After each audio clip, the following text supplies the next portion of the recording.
തമിഴ്നാട് കാഞ്ചീപുരം കുണ്ട്രത്തൂരുള്ള രണ്ടാം കട്ടില എന്ന് പറയുന്ന ഒരു ഏരിയയിലാണ് ഈ ഒരു കഥ നടക്കുന്നത്. അന്ന് കൃത്യമായി പറഞ്ഞാൽ ഏപ്രിൽ 19, 2016 രാവിലെ ഏകദേശം ഒരു 3:30-4 മണി ടൈമൊക്കെ ആയിട്ടുണ്ടാവുള്ളൂ. കുപ്പുസ്വാമി എന്ന് പറയുന്ന ഒരാൾ ആളുടെ വീട്ടിൽ സുഖമായിട്ട് ഇങ്ങനെ കിടന്നുറങ്ങായിരുന്നു. അപ്പോഴാണ് ആളുടെ ഡോറിൽ ആരോ ഒന്ന് മുട്ടുന്ന സൗണ്ട് കേൾക്കുന്നത്.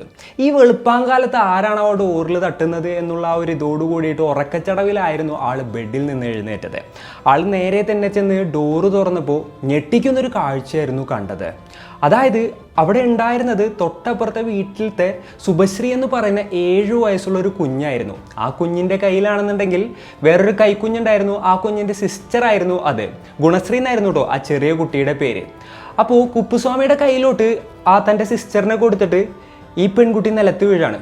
ഈ പെൺകുട്ടിയുടെ കഴുത്തിൽ ഇതേപോലെ തന്നെ മുറിഞ്ഞ പാട് ഉണ്ടായിരുന്നു, അതേപോലെ ചോരയൊക്കെ വരുന്നുണ്ടായിരുന്നു. കുപ്പുസ്വാമി ആ കുഞ്ഞിനെയും കയ്യിൽ പിടിച്ചിട്ട് എന്ത് ചെയ്യും എന്നറിയാതെ നേരെ തന്നെ അവരുടെ സ്വന്തം വീട്ടിലോട്ട് ഓടിപ്പോവുമായിരുന്നു. അതായത് ഈ ഒരു കുഞ്ഞിൻ്റെ വീട്ടിലോട്ട്. അവിടെ എത്തിയപ്പോൾ അതിലും ഭീകരമായൊരു കാഴ്ചയായിരുന്നു കണ്ടത്. ഈ കുഞ്ഞിൻ്റെ അമ്മയും അതുപോലെ തന്നെ അമ്മൂമ്മയും വെട്ടേറ്റ് രക്തത്തിൽ കുളിച്ച് മരിച്ചു കിടക്കുന്ന അതിദാരുണമായൊരു കാഴ്ചയായിരുന്നു അത്. ഇതൊക്കെ കൂടെ കണ്ട് ഷോക്കായ അയാൾ ഉറക്കെ ഒച്ച വെക്കുകയായിരുന്നു. ഈ ഒരു ഒച്ചയും ബഹളവും കേട്ട് നാട്ടുകാരെല്ലാവരും ഓടിക്കൂടി ഈ കാഴ്ച കണ്ട് അവരാകപ്പാടെ സ്തംഭിച്ചു പോയി. ഉടനെ തന്നെ അവർ ആംബുലൻസിനെയും അതേപോലെ തന്നെ പോലീസിനെയും വിവരമറിയിക്കുകയായിരുന്നു. ഉടനെ തന്നെ ആംബുലൻസ് എത്തി ഈ ബോധം പോയി കിടക്കുന്ന ആ ചെറിയ പെൺകുട്ടിയെ നേരെ തന്നെ ഹോസ്പിറ്റലിലോട്ട് കൊണ്ടുപോവാണ്. കുറച്ചു നേരം കഴിഞ്ഞപ്പോഴത്തേനും പോലീസുകാരും ഫോറൻസിക് ടീമും കൂടെ അങ്ങോട്ട് എത്തുകയായിരുന്നു. അപ്പോൾ അന്നത്തെ ദിവസം ഈ ഒരു സുഭശ്രീയുടെ വീട്ടിൽ എന്താണ് സംഭവിച്ചത്? ആരാണ് ഇത്തരത്തിലുള്ള ക്രൂരകൃത്യം ചെയ്തത്? എങ്ങനെയാണ് പോലീസുകാർ ഈ ഒരു കേസ് ഇൻവെസ്റ്റിഗേറ്റ് ചെയ്തത്? ഇത്തരത്തിലുള്ള കാര്യങ്ങളൊക്കെയാണ് ഇന്നത്തെ വീഡിയോയിലൂടെ നമ്മൾ ചർച്ച ചെയ്യാനായിട്ട് പോകുന്നത്. Hello guys, welcome back to the channel. Razeen this side. അപ്പോൾ ഈ ഒരു സുഭശ്രീ എന്ന് പറയുന്ന പെൺകുട്ടിയെ നേരെ ഹോസ്പിറ്റലിലോട്ട് കൊണ്ടുപോയിട്ടുണ്ടായിരുന്നില്ലേ? അവിടെ എത്തിയപ്പോഴത്തേനും ആ കുട്ടിയുടെ നില കുറച്ച് വഷളായിട്ടുണ്ടായിരുന്നു എന്നുണ്ടെങ്കിലും വളരെ പെട്ടെന്ന് തന്നെ ആ കുട്ടി അപകടനില തരണം ചെയ്തു. അപ്പോൾ ഡോക്ടേഴ്സ് നോക്കുമ്പോൾ ആ ഒരു മുറിവ് വലിയ ആഴത്തിലുള്ളതായിരുന്നില്ല, കുറച്ച് ബ്ലഡും കാര്യങ്ങളൊക്കെ പോയിട്ടുണ്ടായിരുന്നു. എന്നാലും ജീവനൊക്കെ രക്ഷിക്കാനായിട്ട് സാധിച്ചു. അതേപോലെ തന്നെ സംസാരിക്കാനൊന്നും വലിയ പ്രശ്നമൊന്നും ഉണ്ടാവില്ല, എന്നാലും കുറച്ച് സമയത്തിന്, അതായത് കുറച്ച് നാളുകൾക്ക് കുറച്ച് പ്രശ്നങ്ങൾ ഉണ്ടാവും എന്നുള്ളൊരു സ്റ്റേറ്റിലായിരുന്നു ആ ഒരു കുട്ടി. ആ ഒരു വീട്ടിലോട്ട് ആ സമയത്തെത്തിയ പോലീസുകാർ ഉടനെ തന്നെ ആ ഏരിയ അണ്ടർ കൺട്രോളിലാക്കുകയായിരുന്നു. അതേപോലെ തന്നെ ഇൻവെസ്റ്റിഗേഷനും കാര്യങ്ങളും സ്റ്റാർട്ട് ചെയ്യുകയും ചെയ്തു. തേൻമൊഴി എന്നായിരുന്നു കേട്ടോ ഈ സുഭശ്രീയുടെ അമ്മയുടെ പേര്. 34 വയസ്സായിരുന്നു അവരുടെ പ്രായം. പിന്നെ അവിടെ ഉണ്ടായിരുന്നത് തേൻമൊഴിയുടെ അമ്മയമ്മയായിരുന്നു. അതായത് ഈ ഒരു സുഭശ്രീയുടെ അച്ഛൻ്റെ അമ്മയായിരുന്നു. വസന്ത എന്നായിരുന്നു ആ സ്ത്രീയുടെ പേര്. ഈ തേൻമൊഴി ഒരു ടീച്ചറായിരുന്നു കേട്ടോ. അവിടെ നിന്ന് കുറച്ച് മാറിയിട്ടുള്ള ഒരു എയ്ഡഡ് സ്കൂളിലായിരുന്നു അവർ പഠിപ്പിക്കുന്നുണ്ടായിരുന്നത്. തേൻമൊഴിയെ കുറിച്ച് പറയുകയാണെന്നുണ്ടെങ്കിൽ എല്ലാവർക്കും നല്ല അഭിപ്രായമായിരുന്നു അവരെക്കുറിച്ച്. അതായത് ഈവൻ സ്റ്റുഡൻസിനായിക്കോട്ടെ അതേപോലെ തന്നെ പാരൻസിനായിക്കോട്ടെ എല്ലാവർക്കും ഭയങ്കര ഇഷ്ടമായിരുന്നു അവരുടെ അടുത്ത്. അതേപോലെ തന്നെ പാരൻസ് തങ്ങളുടെ കുട്ടികളെ കുറിച്ച് എന്തെങ്കിലുമൊക്കെ അന്വേഷിക്കണം എന്നുണ്ടെന്നുണ്ടെങ്കിലും അതേപോലുള്ള കാര്യങ്ങൾക്കൊക്കെ മെയിനായിട്ട് കോൺടാക്ട് ചെയ്യുന്നത് ഈ ഒരു തേൻമൊഴിയായിരുന്നു. ആ ഒരു സെയിം സ്കൂളിലായിരുന്നു കേട്ടോ സുഭശ്രീയും പഠിച്ചുകൊണ്ടിരുന്നിരുന്നത്. പിന്നെ സുഭശ്രീയുടെ അമ്മൂമ്മയായിട്ടുള്ള വസന്തയുടെ കാര്യം പറയുകയാണെന്നുണ്ടെങ്കിൽ ഈ ഒരു ഇൻസിഡൻറ്റ് നടക്കുന്ന സമയത്ത് അവർക്ക് 64 വയസ്സായിരുന്നു പ്രായം. വസന്തയുടെ സ്വഭാവം പറയുകയാണെന്നുണ്ടെങ്കിൽ അത്ര തങ്കപ്പെട്ട ഒരു സ്ത്രീ ആ ഒരു ഏരിയയിൽ തന്നെ ഇല്ല എന്നാണ് പറയുന്നത്. അതായത് അവരുടെ ലോകം എന്ന് വെച്ച് കഴിഞ്ഞിട്ടുണ്ടെങ്കിൽ അവരുടെ പേരക്കുട്ടികളാണ്. അപ്പോൾ തൻ്റെ മരുമകൾക്ക് ജോലിയും കാര്യങ്ങളൊക്കെ ഉണ്ട്. അപ്പോൾ കുട്ടികളുടെ കാര്യങ്ങളും വീട്ടിലത്തെ കാര്യങ്ങളൊക്കെ പൂർണ്ണമായിട്ടും മര്യാദക്കൊക്കെ ആ ഒരു പെൺകുട്ടിയെ കൊണ്ട് നോക്കാനായിട്ട് സാധിക്കില്ല എന്നുള്ള കാര്യമൊക്കെ മനസ്സിലാക്കിയിട്ട് പൂർണ്ണമായിട്ടും കുട്ടികളുടെ കാര്യങ്ങളെല്ലാം തന്നെ ചെയ്തിരുന്നത് വസന്ത എന്ന് പറയുന്ന ആ ഒരു സ്ത്രീ ആയിരുന്നു. അതേപോലെ തന്നെ എന്താ പറയുക, സ്വന്തം മകളെ പോലെയായിരുന്നു ഈ ഒരു തേൻമൊഴി അവർ കണ്ടിരുന്നത്. അല്ലാതെ ഒരിക്കലും ഒരു അമ്മായിമ്മ എന്നുള്ള രീതിയിലൊന്നും ആ ഒരു സ്ത്രീ അവരെ കണ്ടിരുന്നില്ല. അതായത് ഇവർ രണ്ടുപേരും സ്വന്തം അമ്മയും മകളും ആണോ എന്ന് വിചാരിക്കുന്ന രീതിയിൽ അത്രയും ഭയങ്കര ബോണ്ടിങ്ങോട് കൂടിയിട്ട് തന്നെയായിരുന്നു അവർ ആ ഒരു വീട്ടിൽ താമസിച്ചിരുന്നത്. എല്ലാവർക്കും അറിയാവുന്ന ഒരു കാര്യമായിരുന്നു അത്. ഇതേപോലത്തെ ഒരു അമ്മായിമ്മയെ കിട്ടിയിരുന്നെങ്കിൽ എന്ന് ആഗ്രഹിക്കുന്ന ആളുകളായിരുന്നു അവിടെ ചുറ്റുവട്ടത്തും ഉണ്ടായിരുന്നത്. അതുപോലെ തന്നെ തേൻമൊഴിയുടെ ഹസ്ബൻഡ് ആയിട്ടുള്ള രാമസ്വാമി ഖത്തറിലെ ഒരു കൺസ്ട്രക്ഷൻ കമ്പനിയിലായിരുന്നു വർക്ക് ചെയ്യുന്നുണ്ടായിരുന്നത്. ആൾക്കും അത്യാവശ്യം നല്ല ജോലിയും കാര്യങ്ങളൊക്കെ ആയിരുന്നു. അപ്പോൾ ഫൈനാൻഷ്യലി ഒക്കെ നോക്കുകയാണെന്നുണ്ടെങ്കിലും ആ ഒരു ഫാമിലി നല്ല രീതിയിൽ തന്നെയായിരുന്നു മുന്നോട്ട് പോയിക്കൊണ്ടിരുന്നിരുന്നത്. അപ്പോൾ പോലീസുകാർ ഇത്തരത്തിലുള്ള കാര്യങ്ങളൊക്കെ മനസ്സിലാക്കുകയാണ്. അടുത്തതായിട്ട് അവർ ആദ്യം ചെയ്തത് എന്തായിരുന്നു എന്ന് വെച്ച് കഴിഞ്ഞിട്ടുണ്ടെന്നുണ്ടെങ്കിൽ നേരെ തന്നെ ഈ ഒരു രാമസ്വാമിയെ വിവരമറിയിക്കുക എന്നുള്ളതായിരുന്നു. വിവരമറിഞ്ഞ ആള് ആകെപ്പാടെ എന്താ പറയുക നടുങ്ങി പോവായിരുന്നു. അന്നത്തെ ദിവസം തന്നെ ആള് ഖത്തറിൽ നിന്ന് മടങ്ങി തിരിച്ച് തമിഴ്നാട്ടിലോട്ട് എത്തുകയും ചെയ്തു. ആദ്യം അവിടെ എത്തി നേരെ ആൾ പോയത് ഹോസ്പിറ്റലിലോട്ടാണ്, തൻ്റെ മകളായിട്ടുള്ള സുഭശ്രീയെ കാണുന്നതിന് വേണ്ടിയിട്ട്. മകളെ കണ്ട ആൾക്ക് സങ്കടം അടക്കാനായിട്ട് സാധിച്ചില്ല. താൻ ഇതുവരെ തൻ്റെ മകളൊന്നും തല്ലിയിട്ട് പോലുമില്ല. ആ ഒരു പെൺകുഞ്ഞിനെയാണ് ആരോ കഴുത്തറുത്ത് കൊലപ്പെടുത്താനായിട്ട് ശ്രമിച്ചിട്ടുണ്ടായത്. അപ്പോഴത്തേനും ആ ഒരു ചെറിയ കുഞ്ഞിനെയും കൂടെ ഈ അച്ഛൻ്റെ കയ്യിൽ കൊടുക്കുകയാണ്. അപ്പോൾ ആ ചെറിയ കുട്ടിയെ നോക്കിയിട്ട് പറഞ്ഞു, നിൻ്റെ അമ്മയും അമ്മൂമ്മയും പോയി, ഇനിയിപ്പോൾ നിൻ്റെ ചേച്ചിയാണെന്നുണ്ടെങ്കിൽ വല്ലാത്തൊരു അവസ്ഥയിലാണുള്ളതെന്നൊക്കെ പറഞ്ഞു കഴിഞ്ഞിട്ട് ആളങ്ങനെ കരയായിരുന്നു. അടുത്തതായിട്ട് അവിടെ നിന്ന് അദ്ദേഹം നേരെ പോയത് മോർച്ചറിയിലോട്ടാണ്, തൻ്റെ ഭാര്യയുടെയും അമ്മയുടെയും മൃതദേഹം കാണുന്നതിന് വേണ്ടിയിട്ട്. അതിനുശേഷം ആള് ഓട്ടോപ്സി ചെയ്യാനുള്ള ഒരു സമ്മതപത്രത്തിൽ ഒപ്പിട്ട് നൽകി. അപ്പോഴൊക്കെ ആൾക്ക് കരച്ചിലടക്കാനായിട്ട് സാധിക്കുന്നുണ്ടായിരുന്നില്ല. അതേപോലെ തന്നെ ആളെ കണ്ടു നിന്ന ആളുകൾക്ക് അയാളുടെ വിഷമം മനസ്സിലാക്കാൻ പോലും സാധിക്കുന്നുണ്ടായിരുന്നില്ല. അത്രത്തോളം വല്ലാത്തൊരു സിറ്റുവേഷനിലായിരുന്നു രാമസ്വാമി ഉണ്ടായിരുന്നത്. അങ്ങനെ പോലീസുകാർ ആളുടെ അടുത്ത് ആ വീട്ടിൽ വല്ല പണമോ ഗോൾഡോ തുടങ്ങിയിട്ടുള്ള കാര്യങ്ങൾ എത്രത്തോളം ഉണ്ടായിരുന്നു എന്നുള്ളതിനെ കുറിച്ചൊക്കെ ചോദിക്കുകയാണ്. എന്നാൽ ആ ഒരു വീട്ടിൽ എത്രത്തോളം പണം ഉണ്ടായിരുന്നെന്നോ എത്രത്തോളം ഗോൾഡ് ഉണ്ടായിരുന്നെന്നോ തുടങ്ങിയിട്ടുള്ള കാര്യങ്ങളൊന്നും തന്നെ രാമസ്വാമിക്ക് അറിയില്ലായിരുന്നു. അതൊക്കെ അറിയാവുന്ന ഒരാളുണ്ടായിരുന്നത് ഈ ഒരു തേൻമൊഴിയായിരുന്നു. പിന്നെ അറിയാവുന്ന ആളുണ്ടായിരുന്നത് വസന്തിയായിരുന്നു. അവർ രണ്ടുപേരാണെന്നുണ്ടെങ്കിൽ കൊല്ലപ്പെട്ടു. പിന്നെ പോലീസുകാർ നോക്കുന്ന സമയത്ത് ആ വീട്ടിലോട്ട് എന്നും രാവിലെ ഒരു ജോലിക്കാരി വരും. രാവിലെ ഏകദേശം ഒരു 8 മണിയൊക്കെ ആകുമ്പോഴത്തേനുമാണ് അവർ വരിക. അതിനുശേഷം അവർ വീട്ടുജോലികളും അതേപോലെ തന്നെ ക്ലീനിങ്ങും ഒക്കെ കഴിഞ്ഞതിന് ശേഷം ഒരു 10 മണിയൊക്കെ കഴിയുമ്പോഴത്തേനും അവർ തിരിച്ച് മടങ്ങിപ്പോവും. അപ്പോൾ ഇനിയിപ്പോൾ അവരാണോ ഇത്തരത്തിലുള്ളൊരു കൊലപാതകം ചെയ്തത് എന്നുള്ളൊരു സംശയവും പോലീസിന് ഉണ്ടാവുകയാണ്. എന്നാൽ അന്നത്തെ ദിവസം നൈബേഴ്സിനൊക്കെ ക്വസ്റ്റ്യൻ ചെയ്ത് മനസ്സിലാക്കാനായിട്ട് സാധിച്ചെന്തായിരുന്നു എന്ന് വെച്ച് കഴിഞ്ഞിട്ടുണ്ടെങ്കിൽ അവർ വന്നിട്ടും ഉണ്ടായിരുന്നു, അതേപോലെ തന്നെ 10 മണി ടൈമൊക്കെ ആയപ്പോൾ അവർ പോയിട്ടുണ്ടായിരുന്നു എന്നുള്ളതായിരുന്നു. പിന്നെ പോലീസിന് വേറൊരു കാര്യം കൂടെ മനസ്സിലായി, ഫോഴ്സ്ഡ് ആയിട്ടുള്ള ഒരു എൻട്രി നടന്നിട്ടില്ല, അതായത് ഡോറും കാര്യങ്ങളൊന്നും പൊളിഞ്ഞിട്ടില്ല.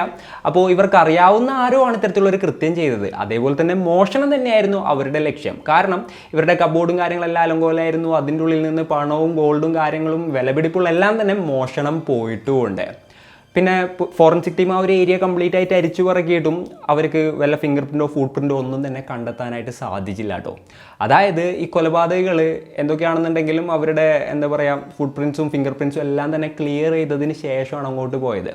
അതുപോലെ തന്നെ കിച്ചണും കാര്യങ്ങളൊക്കെ നോക്കുമ്പോൾ അതും ഭയങ്കര ക്ലീൻ ആയിരുന്നു. പക്ഷേ എന്തൊക്കെയോ കുക്കിംഗ് നടന്നതിൻ്റെ ലക്ഷണങ്ങളും കാര്യങ്ങളൊക്കെ ഉണ്ടായിരുന്നു. സോ പോലീസിൻ്റെ ഒരു അസംഷൻ എന്താണെന്ന് വെച്ച് കഴിഞ്ഞിട്ടുണ്ടെങ്കിൽ അവരവിടെ നിന്ന് കുക്ക് ചെയ്ത് കഴിച്ച് പാത്രങ്ങളൊക്കെ കഴുകി ക്ലീനാക്കിയതിന് ശേഷമാണ് അവിടെ നിന്ന് സ്ഥലം വിട്ടിട്ടുള്ളത്, ഈ ഒരു മോഷണമൊക്കെ നടത്തിയതിന് ശേഷം. അങ്ങനെ ഇരിക്കുന്ന സമയത്താണ് ഓട്ടോപ്സി റിപ്പോർട്ട് വരുന്നത്. ഓട്ടോപ്സി റിപ്പോർട്ട് കണ്ടപ്പോൾ അതിൽ നിന്ന് ഞെട്ടിക്കുന്നൊരു ഇൻഫോർമേഷൻ പോലീസിന് ലഭിക്കുകയാണ്. അതായത് ഈ വസന്ത എന്ന് പറയുന്ന സ്ത്രീയാണ് ആദ്യം കൊല്ലപ്പെട്ടത്. അതിനുശേഷം മണിക്കൂറുകൾ കഴിഞ്ഞിട്ടാണ് എന്താ പറയുക അവരുടെ മരുമകൾ കൊല്ലപ്പെട്ടിട്ടുണ്ടായത്. അതിനുശേഷം പോലീസുകാർ അടുത്തുള്ള CCTV വിഷ്വൽസും കാര്യങ്ങളും എല്ലാം തന്നെ പരിശോധിക്കുകയാണ്. അത് കുറേ വർഷങ്ങൾക്ക് മുൻപായിരുന്നത് കൊണ്ട് തന്നെ ഇന്ന് നമ്മൾ കാണുന്ന തരത്തിലുള്ള ഒരുപാടധികം CCTVയും കാര്യങ്ങളൊന്നും ഉണ്ടായിരുന്നില്ല. വളരെ കുറച്ച് CCTVസും കാര്യങ്ങളൊക്കെ ഉണ്ടായിരുന്നുള്ളൂ. അതും അത്യാവശ്യം ക്രൗഡഡ് ആയിട്ടുള്ള സ്ഥലങ്ങളിലൊക്കെ ആയിരുന്നു വെച്ചിട്ടുണ്ടായിരുന്നത്. അപ്പോൾ അതിലൂടെ ആളുകൾ പോകുന്നു വരുന്നൊക്കെ ഉണ്ടായിരുന്നു. അതിൻ്റെ ഉള്ളിൽ നിന്നും തേൻമൊഴിയെയോ അല്ല എന്നുണ്ടെങ്കിൽ സംശയാസ്പദമായിട്ടുള്ള വേറെ ആരെയോ ഐഡൻറ്റിഫൈ ചെയ്യാനായിട്ട് പോലീസിനെ കൊണ്ട് സാധിച്ചില്ല എന്നുള്ളതാണ് ഒരു വാസ്തവം. പിന്നെ ഈ ഒരു ക്രൈം സീനും കാര്യങ്ങളൊക്കെ കണ്ടപ്പോൾ സ്ഥിരം മോഷ്ടിക്കുന്ന ഒരു സംഘം അകത്ത് കയറിയതുപോലെ ഒന്നുമല്ല. അവരാണെന്നുണ്ടെങ്കിൽ അകപ്പാട് അലങ്കോലൊക്കെ ആക്കിയിട്ടുണ്ടാവും. പിന്നെ എന്തൊക്കെയാണെന്നുണ്ടെങ്കിലും ഫിംഗർ പ്രിൻറ്റ്സോ ഫുട് പ്രിൻറ്റ്സോ എന്തെങ്കിലും തെളിവുകളും കാര്യങ്ങളൊക്കെ ഉണ്ടാവും. അതേപോലെ തന്നെ ഇപ്പോൾ അവർ അവിടെ നിന്ന് ഫുഡ് ഉണ്ടാക്കി കഴിച്ചു കഴിഞ്ഞിട്ടുണ്ടെന്നുണ്ടെങ്കിൽ തന്നെ പാത്രമൊന്നും കഴുകി ക്ലീനാക്കി വെക്കാനുള്ള യാതൊരു സാധ്യതകളൊന്നുമില്ല. ഇനിയിപ്പോൾ ഇവരോട് പേഴ്സണലി എന്തെങ്കിലും ശത്രുതയുള്ള ആരെങ്കിലും ആണോ ഇത് ചെയ്തതെന്നുള്ളൊരു ചിന്ത കൂടെ പോലീസിന് ഉണ്ടാവുകയാണ്. കാരണം അത്തരത്തിലുള്ള ആരെങ്കിലും കയറുകയാണെന്നുണ്ടെന്നുണ്ടെങ്കിൽ ഇതേപോലെ ഇവരെ കൊലപ്പെടുത്തിയതിന് ശേഷം, അതായത് എന്തെങ്കിലും പ്രതികാരത്തിൻ്റെ പേരിൽ കൊലപ്പെടുത്തിയതിന് ശേഷം മോഷ്ടിക്കാനായിട്ട് മോഷ്ടാക്കൾ വന്നതാണ് എന്നുള്ള രീതിയിൽ സെറ്റപ്പ് ചെയ്ത് വെച്ചിട്ട് അവിടെ നിന്ന് മോഷ്ടിച്ചും കൂടെ കടന്നു കളഞ്ഞതാണോ എന്നുള്ളൊരു സംശയം പോലീസിന് ഉണ്ടാവുകയാണ്. അങ്ങനെ പോലീസുകാർ ആ ഒരു ആംഗിളിൽ കൂടെയും ഇൻവെസ്റ്റിഗേറ്റ് ചെയ്യുകയാണ്. അപ്പോൾ ഇവർക്ക് വല്ല ശത്രുക്കളുണ്ടോ എന്നുള്ളതിനെക്കുറിച്ച് പോലീസുകാർ കൂടുതലായിട്ട് അന്വേഷിച്ചപ്പോൾ ഇവർക്ക് ശത്രുക്കളുള്ളതിനെക്കുറിച്ചൊന്നും പോലീസിന് കണ്ടെത്താനായിട്ട് സാധിച്ചില്ല. ഒരു രാമസ്വാമി ആയിക്കോട്ടെ, അതേപോലെ തന്നെ വസന്തി ആയിക്കോട്ടെ, പിന്നെ എന്താ പറയുക രാമസ്വാമിയുടെ വൈഫ് ആയിക്കോട്ടെ, ഇവർക്ക് ആർക്കും ആരോടും ശത്രുത ഒന്നും ഉണ്ടായിരുന്നില്ല. അവർ വർക്ക് ചെയ്തിരുന്ന സ്കൂളിലൊക്കെ ചെന്ന് നോക്കിയപ്പോൾ എല്ലാവരുടെ അടുത്തും വളരെ ഫ്രണ്ട്ലി ആയിട്ട് പെരുമാറുന്ന ഒരു ടീച്ചറായിരുന്നു അവർ. അതേപോലെ തന്നെ ഈ രാമസ്വാമി ആണെന്നുണ്ടെങ്കിൽ നാട്ടുകാർക്കൊക്കെ ഭയങ്കര ഇഷ്ടമുള്ള ഒരാളായിരുന്നു. അപ്പോൾ ബിസിനസ് പരമായിട്ടോ അല്ലാന്നുണ്ടെങ്കിൽ ഫാമിലി സ്വത്തിൻ്റെ പേരിലോ അല്ലാന്നുണ്ടെങ്കിൽ വേറെ തരത്തിലോ ഒന്നും ശത്രുക്കൾ ഇവർക്ക് ഉണ്ടായിരുന്നില്ല. അപ്പോൾ പോലീസിന് ആ ഒരു സംശയം ഉണ്ടായിരുന്നെന്നുണ്ടെങ്കിലും അതിലോട്ട് ലിങ്ക് ചെയ്യുന്ന തെളിവുകളൊന്നും കണ്ടെത്താനും സാധിച്ചില്ല. അങ്ങനെ ഇരിക്കുന്ന സമയത്താണ് ശുഭശ്രീക്ക് ബോധം തെളിയുന്നത്. എന്നെ ഡോക്ടേഴ്സ് ഓൾറെഡി പോലീസിൻ്റെ അടുത്ത് പറഞ്ഞിട്ടുണ്ടായിരുന്നു, വല്ലാത്തൊരു ഇൻസിഡൻറ്റ് കഴിഞ്ഞിട്ടാണ് ആ ഒരു പെൺകുട്ടി സർവൈവ് ചെയ്തിരിക്കുന്നത്. അതായത് സ്വന്തം അമ്മയും അതേപോലെ തന്നെ അമ്മൂമ്മയും ആ കുട്ടിയുടെ കൺമുമ്പിൽ വെച്ച് തന്നെ ആയിരിക്കാം കൊല്ലപ്പെട്ടിട്ടുണ്ടാവുക. അതേപോലെ തന്നെ ആ ഒരു പെൺകുട്ടിയുടെ കഴുത്തിലും വെട്ടേറ്റിട്ടുണ്ട്. അപ്പോൾ അതിനൊക്കെ ശേഷം തൻ്റെ എന്താ പറയുക താഴെയുള്ള ഒരു സിസ്റ്ററിനെ എങ്ങനെയാണ് ആ ഒരു പെൺകുട്ടി രക്ഷിച്ച് തൊട്ടപ്പുറത്തുള്ള കുപ്പുസ്വാമിയുടെ വീട്ടിലോട്ട് കൊണ്ടുപോയത് എന്നുള്ളതൊന്നും ആർക്കും തന്നെ അറിയാത്തൊരു കാര്യമായിരുന്നു ആ ഒരു സമയത്ത്. അപ്പോൾ ആ ഒരു പെൺകുട്ടി അത്രത്തോളം വലിയൊരു ട്രോമയിലൂടെ ആയിരിക്കും കടന്നു പോയിക്കൊണ്ടിരിക്കുന്നുണ്ടാവുക. ആ ഒരു സമയത്ത് ആ പെൺകുട്ടിയുടെ അടുത്ത് ഒരു ക്വസ്റ്റ്യൻസും ചോദിക്കാൻ പാടില്ല എന്നുള്ളത് ഡോക്ടേഴ്സ് ഓൾറെഡി പറഞ്ഞിട്ടുണ്ടായിരുന്നു. അതേപോലെ തന്നെ ആ പെൺകുട്ടിക്ക് ആ സമയത്ത് സംസാരിക്കാനും പറ്റാത്തൊരു സിറ്റുവേഷൻ ആയിരുന്നു ഉണ്ടായിരുന്നത്. അങ്ങനെ തൻ്റെ മകൾക്ക് ബോധം തെളിഞ്ഞതറിഞ്ഞ് നേരെ തന്നെ രാമസ്വാമി അങ്ങോട്ട് എത്തുകയാണ്. ആൾക്ക് സങ്കടം ഉണ്ടായിരുന്നു, കരച്ചിൽ വരുന്നുണ്ടായിരുന്നുണ്ടെങ്കിലും അതൊന്നും പുറത്ത് കാണിക്കാതെ ആ വേറൊരു ഫേസോട് കൂടിയിട്ടായിരുന്നു മകളെ അയാൾ ഫേസ് ചെയ്തത്. അപ്പോൾ മകൾ എന്തോ പറയുന്നുണ്ടായിരുന്നു. പിന്നെ നേരത്തെ ഡോക്ടേഴ്സ് പറഞ്ഞതുപോലെ തന്നെ സൗണ്ട് ഒന്നും തൊണ്ടയിൽ നിന്ന് അങ്ങോട്ട് വരുന്നുണ്ടായിരുന്നില്ല. അപ്പോൾ രാമസ്വാമി ചെവിടി ഇങ്ങനെ ആ പെൺകുട്ടിയുടെ വായുടെ അടുത്തോട്ട് വെക്കുകയാണ്. അപ്പോൾ ഒരു വാക്ക് മാത്രം ആൾ കേട്ടു, സത്യ.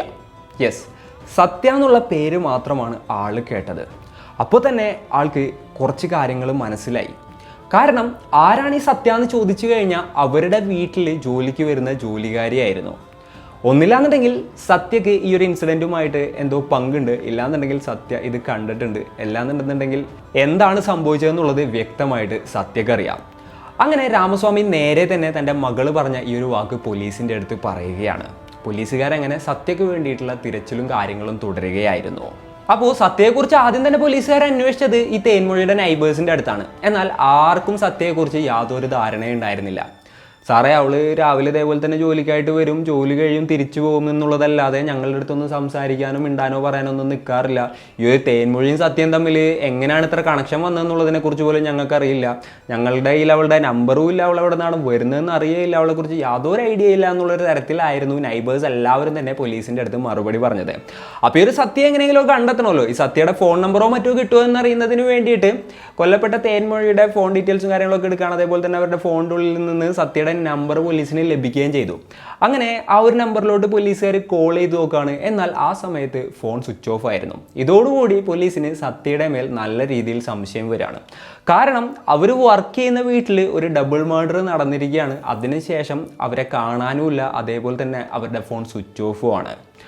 അപ്പോൾ ആ ഒരു നമ്പറും കാര്യങ്ങളൊക്കെ വെച്ച് കഴിഞ്ഞിട്ട് ആധാർ കാർഡിൻ്റെ ഡീറ്റെയിൽസൊക്കെ കിട്ടുമെന്നോ അതേപോലെ തന്നെ എന്താ പറയുക അവരുടെ അഡ്രസ്സൊക്കെ കിട്ടുമെന്നുള്ളത് പോലീസുകാർ പരിശോധിക്കുകയാണ്. അങ്ങനെ പല്ലാവരത്താണ് അവരുടെ വീട് എന്നുള്ളത്, അതായത് അവർ താമസിക്കുന്നത് എന്നുള്ളത് പോലീസിന് കണ്ടെത്താനായിട്ട് സാധിച്ചു. അങ്ങനെ നേരെ തന്നെ പോലീസുകാർ അങ്ങോട്ട് എത്തുകയാണ്. ആ ഒരു ഏരിയയിൽ കംപ്ലീറ്റ് ആയിട്ട് ഇവർക്ക് വേണ്ടിയിട്ടുള്ള തിരച്ചിൽ ആരംഭിക്കുകയും ചെയ്തു. പോലീസുകാർ സത്യയുടെ ഫോട്ടോയും കാര്യങ്ങളൊക്കെ സംഘടിപ്പിച്ചിട്ടുണ്ടായിരുന്നു. അങ്ങനെ ആ ഒരു ഏരിയയിൽ ചെന്നിട്ട് അവിടെയുള്ള ചായക്കടയിലും ബസ് സ്റ്റോപ്പിലും തുടങ്ങിയിട്ടുള്ള എല്ലാ ഏരിയയിലും ഈ ഒരു സത്യയെക്കുറിച്ച് അന്വേഷിക്കുകയാണ്. ആദ്യത്തെ ഒരു അന്വേഷണത്തിൽ ഇവർക്ക് ഒരു തുമ്പും കിട്ടിയില്ല. പിന്നെ സത്യക്കെതിരെ എന്തെങ്കിലും കേസോ കാര്യങ്ങളോ രജിസ്റ്റർ ചെയ്തിട്ടുണ്ടോ, അതിന് മുൻപ് വല്ല മോഷണോ അല്ലാന്നുണ്ടെങ്കിൽ ഇതേപോലുള്ള എന്തെങ്കിലും കേസുകൾ അവരുടെ പേരിലുണ്ട് എന്നുള്ളതും പോലീസുകാർ ക്രോസ് വെരിഫൈ ചെയ്യാണ്. എന്നാൽ അവരുടെ പേരിൽ ഇതിനു മുൻപ് യാതൊരു കേസും രജിസ്റ്റർ ചെയ്തിട്ടും ഉണ്ടായിരുന്നില്ല. അപ്പോൾ പോലീസിന് ഒരു കാര്യം മനസ്സിലാവുകയാണ്. ഒന്നില്ലാന്നുണ്ടെങ്കിൽ അവർ ഈ ഒരു ക്രൈം ആയിരിക്കും ആദ്യമായിട്ട് ചെയ്തിട്ടുണ്ടാവുക. അല്ലാന്നുണ്ടെങ്കിൽ ഇതിനു മുൻപ് അവർ ക്രൈംസും കാര്യങ്ങളൊക്കെ ചെയ്തിട്ടുണ്ടാവും. പക്ഷേ അതിവിദഗ്ധമായിട്ട് പോലീസിനെ കബളിപ്പിച്ചിട്ട് കടന്നു കളഞ്ഞിട്ടുണ്ടായിരുന്നത് കൊണ്ടായിരിക്കാം അവരുടെ പേരോ ഡീറ്റെയിൽസോ കാര്യങ്ങളോ ഒന്നും തന്നെ പോലീസിൻ്റെ ലിസ്റ്റിൽ ഇതുവരെ വരാത്തത്. അപ്പോൾ പോലീസുകാരെന്താ ചെയ്തതെന്ന് വെച്ച് കഴിഞ്ഞിട്ടുണ്ടെന്നുണ്ടെങ്കിൽ ആ ഒരു ഏരിയയിലുള്ള പോലീസ് ഇൻഫോമേഴ്സ് ഉണ്ടല്ലോ, അവരുടെ അടുത്തൊക്കെ ഈ പെൺകുട്ടിയുടെ ഫോട്ടോയും കാര്യങ്ങളും ഡീറ്റെയിൽസും ഒക്കെ കൊടുക്കുകയാണ്. എന്നിട്ട് ആ ഒരു സ്ത്രീയെ തപ്പിയെടുക്കാനായിട്ട് പറയണം. അങ്ങനെ 2 ദിവസം ഈ ഒരു കഴിഞ്ഞ സമയത്ത് ഒരു ഇൻഫോമർ പോലീസിന് ഒരു ലീഡ് കൊടുക്കുകയാണ്. ഈ സത്യ പല്ലാവരത്തുള്ള ഒരു വീട്ടിൽ ജയകുമാർ എന്ന് പറയുന്ന ഒരാളുടെ കൂടെ താമസിക്കുന്നുണ്ട് എന്നുള്ളൊരു ഇൻഫോർമേഷൻ ആയിരുന്നു അത്. ഉടനെ തന്നെ പോലീസുകാർ നേരെ അങ്ങോട്ട് എത്തുകയാണ്. എന്നിട്ട് ആ ഒരു ഏരിയയിൽ കംപ്ലീറ്റ് സത്യയെക്കുറിച്ച് അന്വേഷിച്ചു. അപ്പോൾ ജയകുമാർ എന്ന് പറയുന്ന ഒരാളും സത്യയും അവിടെ ഒരു വീട്ടിലാണ് താമസിക്കുന്നത് എന്നുള്ള കാര്യം പോലീസിന് മനസ്സിലാവുകയാണ്. നേരെ തന്നെ ആ ഒരു വീട്ടിലോട്ട് പോലീസുകാർ എത്തുകയാണ്. അവിടെ അവർ പ്രതീക്ഷിച്ചതുപോലെ തന്നെ അവർ രണ്ടുപേരും ഉണ്ടായിരുന്നു. രണ്ടുപേരെയും പോലീസുകാർ കസ്റ്റഡിയിൽ എടുക്കുകയും ചെയ്തു. ഒന്നില്ലാന്നുണ്ടെങ്കിൽ ഇവർ രണ്ടുപേരും കൂടെ കൂടി ചേർന്നിട്ടായിരിക്കും ഇത്തരത്തിലുള്ള കൃത്യം ചെയ്തിട്ടുണ്ടാവുക. അല്ല എന്നുണ്ടെങ്കിൽ സത്യ ഇത് ചെയ്തിട്ടുണ്ടാവും, ഇയാൾക്ക് ഇത് അറിയായിരിക്കും. ഇല്ലാന്നുണ്ടെങ്കിൽ ഇവരെ രണ്ടുപേരെയും കൂടാതെ വേറെ ആളുകൾ ഈ ഒരു ക്രൈമിൽ ഇൻവോൾവ് ആയിട്ടുണ്ടാകാം. അങ്ങനെയുള്ള കുറേ അസംഷൻസ് പോലീസിന് ഇവരെ കസ്റ്റഡിയിൽ എടുത്തപ്പോൾ ഉണ്ടായിരുന്നു. അങ്ങനെ ഇവരെ ക്വസ്റ്റ്യൻ ചെയ്യാനായിട്ട് പോലീസുകാർ തുടങ്ങി. എന്നാൽ എങ്ങനെയൊക്കെ ക്വസ്റ്റ്യൻ ചെയ്തിട്ടും ഒന്നും തന്നെ ഇവരൊന്നും വിട്ടു പറയുന്നുണ്ടായിരുന്നില്ല. ഈ സത്യം റിപ്പീറ്റഡ് ആയിട്ട് പറഞ്ഞുകൊണ്ടിരുന്നിരുന്നത് എന്താണെന്ന് വെച്ച് കഴിഞ്ഞിട്ടുണ്ടെങ്കിൽ അന്നത്തെ ദിവസം രാവിലെ 8 മണിക്ക് ഞാൻ സാധാരണഗതിയിൽ ആ ഒരു വീട്ടിലോട്ട് ജോലിക്ക് പോയിട്ടുണ്ടായിരുന്നു. തൻ്റെ ജോലിയും കാര്യങ്ങളൊക്കെ കഴിഞ്ഞ് ഏകദേശം ഒരു 10 മണി കഴിഞ്ഞപ്പോൾ താൻ അവിടെ നിന്ന് ഇറങ്ങിയിട്ട് നേരെ ഇങ്ങോട്ടാണ് വന്നത്. അതിനുശേഷം ഞാൻ പിന്നെ അങ്ങോട്ട് പോയിട്ട് തന്നെ ഉണ്ടായിരുന്നില്ല. ഈ ഒരു കൊലപാതകവും ഞാനും തമ്മിൽ യാതൊരു ബന്ധവും ഇല്ല എന്നുള്ള കാര്യം അവരിങ്ങനെ റിപ്പീറ്റഡ് ആയിട്ട് പറഞ്ഞുകൊണ്ടിരിക്കുകയായിരുന്നു. ജയകുമാറിൻ്റെ അടുത്ത് ചോദിച്ചപ്പോൾ ആൾക്ക് ഇതിനെക്കുറിച്ച് ഒന്നും അറിയാത്ത രീതിയിലായിരുന്നു ആളുടെ മറുപടി. അതേപോലെ തന്നെ ഇവർ ഈ ഒരു ക്രൈമുമായിട്ട് ഡയറക്റ്റായിട്ട് ലിങ്ക് ചെയ്യുന്ന യാതൊരു തെളിവും ആ സമയത്ത് പോലീസിൻ്റെ കയ്യിലും ഉണ്ടായിരുന്നില്ല. അതായത് ഇവർ തിരിച്ചങ്ങോട്ട് വന്നതിൻ്റെ ഒരു വിഷ്വലോ അല്ലാന്നുണ്ടെങ്കിൽ സാക്ഷികളോ ആരും ഇല്ലാത്തത് കൊണ്ട് തന്നെ പോലീസുകാർ ആകെപ്പാടെ സ്റ്റക്കായൊരു സിറ്റുവേഷനിൽ നിൽക്കുകയാണ്. എന്നാലും പോലീസുകാരാണല്ലോ, അവർക്ക് കുറേ കണക്ഷൻസും കാര്യങ്ങളൊക്കെ ഉണ്ടാവും, ഇത്തരത്തിലുള്ള ക്രിമിനൽസിനൊക്കെ ഒരുപാട് അവർ കണ്ടിട്ടുണ്ടാവും. അതേപോലെ എന്താ പറയുക, എങ്ങനെ സത്യം പുറത്തു കൊണ്ടുവരണം എന്നുള്ളതിനെ കുറിച്ച് ഇങ്ങേറ്റും അവർക്ക് നന്നായിട്ട് അറിയാമായിരിക്കുമല്ലോ. അങ്ങനെ പോലീസുകാർ അടുത്തതായിട്ട് എന്താ ചെയ്തതെന്ന് വെച്ച് കഴിഞ്ഞിട്ടുണ്ടെന്നുണ്ടെങ്കിൽ ആ ഒരു ഏരിയയിലും അതിന് ചുറ്റുവട്ടത്തുള്ള ഏരിയകളിലുള്ള സ്വർണം വാങ്ങുന്നതും അതേപോലെ തന്നെ പണയം വെക്കുന്നതുമായിട്ടുള്ള ഷോപ്പുകളുണ്ടല്ലോ, അതും എസ്പെഷ്യലി ഇതേപോലെ മോഷ്ടിച്ച സ്വർണ്ണങ്ങൾ പണയം വെക്കുന്നതും അതേപോലെ തന്നെ മോഷ്ടിച്ച സ്വർണ്ണങ്ങൾ വിൽക്കുന്നതുമായിട്ടുള്ള കടകൾ പോലീസിന് ഓൾറെഡി കണക്ഷൻസും കാര്യങ്ങളൊക്കെ ഉള്ളത് കൊണ്ട് തന്നെ അവർക്ക് അറിയായിരിക്കും ഏതൊക്കെ കടയിലായിരിക്കും ഈ മോഷ്ടാക്കൾ കൊണ്ട് വിൽക്കുക അതേപോലെ തന്നെ പണയം വെക്കുക എന്നൊക്കെ ഉള്ളത്. അങ്ങനെയുള്ള കംപ്ലീറ്റ് കടകളുടെ ഡീറ്റെയിൽസും കാര്യങ്ങളൊക്കെ എടുക്കുകയാണ്. എന്നിട്ട് അങ്ങനെയുള്ള എല്ലാ കടകളിലും പോയി കഴിഞ്ഞിട്ട് പോലീസുകാർ ഇതിനെക്കുറിച്ച് കഴിഞ്ഞിട്ട് അന്വേഷിക്കുകയും ചെയ്തു. അങ്ങനെ ഇരിക്കുന്ന സമയത്ത് ഒരു കടയിൽ ഇവർ കുറച്ച് ഗോൾഡ് കൊണ്ടുവന്ന് വിറ്റതിൻ്റെ തെളിവുകളും മറ്റും പോലീസിന് ലഭിക്കുകയായിരുന്നു. ആ കടക്കാരനെ ക്വസ്റ്റ്യൻ ചെയ്തപ്പോൾ 3 പേരാണ് ആ ഒരു കടയിലോട്ട് സ്വർണം ഇതേപോലെ തന്നെ കൊടുക്കാനായിട്ട് വന്നതെന്നുള്ളത് പോലീസിന് മനസ്സിലാക്കാനായിട്ട് സാധിച്ചു. 2 സ്ത്രീകളും 1 പുരുഷനും. അപ്പോൾ ഒരു സ്ത്രീ അതിൽ സത്യമായിരുന്നു, ഒരു പുരുഷൻ അതിൽ ജയകുമാറായിരുന്നു, വേറൊരു സ്ത്രീ കൂടെ ഉണ്ടായിരുന്നു. അങ്ങനെ ചുറ്റുവട്ടത്തുള്ള CCTV വിഷ്വൽസും കാര്യങ്ങളൊക്കെ പരിശോധിച്ചപ്പോൾ 3ാമത്തെ സ്ത്രീയുടെ മുഖവും പോലീസുകാർ കാണുകയാണ്. ആ ഒരു സ്ത്രീയുടെ ഫേസ് കണ്ടപ്പോൾ തന്നെ ആ ഒരു സ്ത്രീയെക്കുറിച്ചുള്ള ഏകദേശ ധാരണ പോലീസിന് ലഭിച്ചു. സംഭവം എന്തായിരുന്നു എന്ന് വെച്ച് കഴിഞ്ഞിട്ടുണ്ടെന്നുണ്ടെങ്കിൽ ഇവരുടെ 2 പേരുടെയും വീടിൻ്റെ അടുത്തെത്തിയിട്ട് പോലീസുകാർ ഇവരെക്കുറിച്ച് അന്വേഷിച്ചിട്ടുണ്ടായിരുന്നല്ലോ. ആ സമയത്ത് ഒരു വീട്ടിൽ കയറിയിട്ടുണ്ടായിരുന്നു. അപ്പോൾ ആ ഒരു വീട്ടിൽ അതായത് ഈ ഒരു സത്യയുടെ ഫോട്ടോ കാണിച്ചു കൊടുത്തപ്പോൾ കറക്റ്റായിട്ട് സത്യയുടെ വീട് പറഞ്ഞു കൊടുത്തൊരു സ്ത്രീ ഉണ്ടായിരുന്നു, തൗലത്ത് ബീഗം എന്നായിരുന്നു ആ ഒരു സ്ത്രീയുടെ പേര്. യെസ്, ഇവരുടെ 2 പേരുടെയും കൂടെ ഉണ്ടായിരുന്നത് ആ ഒരു തൗലത്ത് ബീഗം എന്ന് പറയുന്ന സ്ത്രീ തന്നെ ആയിരുന്നു. പോലീസുകാർ നേരെ തന്നെ അവരുടെ വീട്ടിലോട്ട് എത്തുകയാണ്, അവരെ നേരെ കസ്റ്റഡിയിലെടുക്കുകയും ചെയ്തു. ഈ ഒരു തൗലത്ത് ബീഗത്തിന് പോലീസുകാർ നല്ല രീതിയിൽ ക്വസ്റ്റ്യൻ ചെയ്തപ്പോൾ അധികം റെസിസ്റ്റ് ചെയ്യാതെ നടന്ന കാര്യങ്ങളെല്ലാം തന്നെ അവർ പറയാണ്. അപ്പം അന്നത്തെ ദിവസം പോലീസുകാർ ഇവരുടെ വീട്ടിലോട്ട് എത്തുമ്പോൾ ഇവരൊന്ന് പേടിച്ചിട്ടുണ്ടായിരുന്നു. എന്നാലും പോലീസുകാർ നേരെ സത്യയുടെ ഫോട്ടോ കാണിച്ചു കൊടുത്തിട്ട് ആ ഒരു സ്ത്രീ അറിയുമെന്നായിരുന്നു ചോദിച്ചത്. ഇനിയിപ്പോൾ ഞാനിവിടെ നിന്ന് തിരിഞ്ഞു കളിച്ച് കഴിഞ്ഞാൽ എന്നെയും പോലീസുകാർ പിടിക്കുമല്ലോ എന്നുള്ളൊരു ആ ഒരു സംശയത്തിൻ്റെ പുറത്ത് അവർ നേരെ തന്നെ ആ ഒരു സത്യയുടെ വീട് ഡയറക്റ്റായിട്ട് പോലീസിന് കാണിച്ചു കൊടുക്കുകയായിരുന്നു.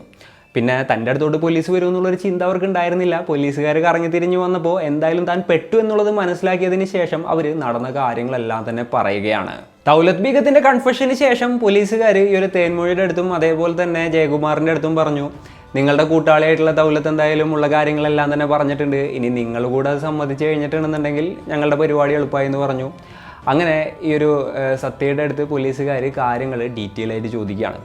അപ്പോൾ എന്താണെന്നുണ്ടെങ്കിലും തങ്ങൾ ഇത്രയും നേരം വായടച്ചു വെച്ചതിന് യാതൊരു ഗുണവും ഉണ്ടായില്ല എന്നുള്ളത് ആ ഒരു സ്ത്രീ മനസ്സിലാക്കുകയാണ്. ഇനിയിപ്പോൾ തനിക്ക് സത്യങ്ങൾ സമ്മതിക്കാതെ യാതൊരു നിവൃത്തിയില്ല എന്നുള്ളത് മനസ്സിലാക്കി അവർ നടന്ന എല്ലാ കാര്യങ്ങളും പോലീസിൻ്റെ അടുത്ത് തുറന്നു പറയാനായിട്ട് തുടങ്ങി. 2015 ആ ഒരു ഏരിയയിൽ ഫ്ലഡും കാര്യങ്ങളൊക്കെ വന്നിട്ടുണ്ടായിരുന്നു. ആ ഒരു സമയത്ത് ഇവരുടെ വീട് വൃത്തിയാക്കാനായിട്ട് ഒരു സുഹൃത്ത് മുഖേനയായിരുന്നു സത്യ അങ്ങോട്ട് എത്തുന്നത്. അപ്പോൾ അന്ന് അവിടെ വീടും കാര്യങ്ങളൊക്കെ വൃത്തിയാക്കി ഇവരുടെ ജോലി നല്ല വൃത്തിയുള്ളൊരു ജോലിയായിരുന്നത് കൊണ്ട് തന്നെ ആ വീട്ടുകാർക്ക് ഇവരെ ഇഷ്ടമാവുകയാണ്. അങ്ങനെയാണ് ആ ഒരു വീട്ടിലേക്ക് സ്ഥിരമായിട്ട് ജോലിക്ക് വരുമോ എന്നുള്ളത് ഈ ഒരു സത്യയുടെ അടുത്ത് അവർ ചോദിക്കുന്നത്. ഇവരെ ജോലിക്ക് വെക്കുന്ന സമയത്ത് തേൻമൊഴി ചിന്തിച്ചത് എന്തായിരുന്നു എന്ന് വെച്ച് കഴിഞ്ഞിട്ടുണ്ടെന്നുണ്ടെങ്കിൽ തൻ്റെ അമ്മയമ്മക്ക് പ്രായമായിട്ട് വരികയാണ്, അവർക്ക് എല്ലാ ജോലികളും കാര്യങ്ങളൊക്കെ ഞാനില്ലാത്ത സമയത്ത് മര്യാദക്ക് ചെയ്യാനായിട്ട് പറ്റില്ല. താനാണെന്നുണ്ടെങ്കിൽ രാവിലെ ഇതേപോലെ ജോലിക്ക് പോയി കഴിഞ്ഞാൽ വൈകുന്നേരമായിരിക്കും വരിക. അപ്പോൾ എന്തായാലും ഒരു പണിക്കാരുടെ ഒരു ആവശ്യമുണ്ട് എന്നവർ ആലോചിച്ചിരിക്കുന്ന സമയത്താണ് ഈ പറഞ്ഞ പോലെ തന്നെ ഈ സത്യ ഇവരുടെ മുന്നിലോട്ട് എത്തുന്നത്. സത്യയുടെ പണിയും കാര്യങ്ങളൊക്കെ നല്ല വൃത്തിയാണ്.